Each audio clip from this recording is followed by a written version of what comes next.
Angga Wijaya dan Dewi Persik sedang menjalani proses persidangan kasus cerai.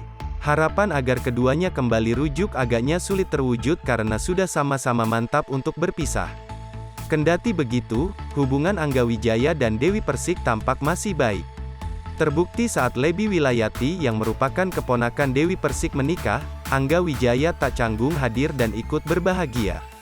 Hal itu diketahui saat Angga Wijaya membagikan potretnya bareng pasangan pengantin. Lebby Wilayati keponakan Dewi Persik resmi menikah dengan lelaki pilihannya bernama Aldi pada Sabtu tanggal 16 Juli tahun 2022. Happy Wedding Day, @Lebby Wilayati dan @Napoleon_JR_ tak bisa berkata apa, pokoknya kebahagiaan menyertai kalian, dan doa terbaik tercurah untuk kalian berdua ya, tulis Angga Wijaya pada akun Instagram pribadinya. Namun dalam potretnya Angga Wijaya tak menunjukkan kebersamaan dengan Dewi Persik yang hadir pula dalam acara istimewa Lebby Wilayati.